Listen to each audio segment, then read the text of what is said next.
Okay, I'm going to just show you how to make some inexpensive clamps for clamping guitars and other instruments.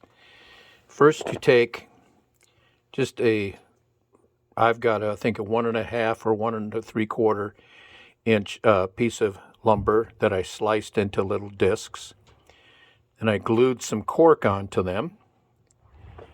And then once the cork is glued, I punch a hole actually with a Phelps screwdriver,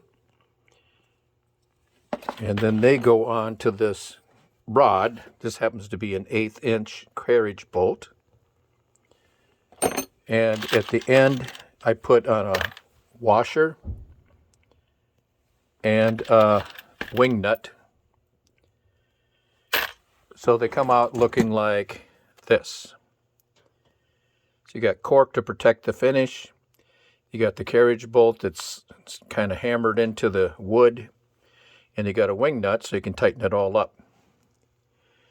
So pretty inexpensive. The most it cost me was for the carriage bolts, but anything you can buy these anywhere, pretty much.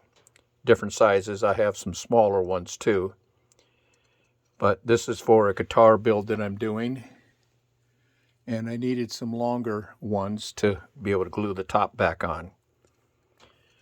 So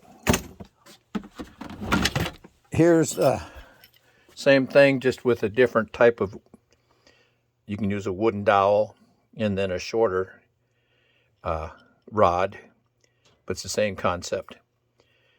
I don't see anything about, or I don't see very many articles about this on YouTube, but I see a ton of other articles about other things, and I figured, well, while I'm doing this, I might as well share, and maybe it'll inspire somebody to do something else. So, thanks and enjoy.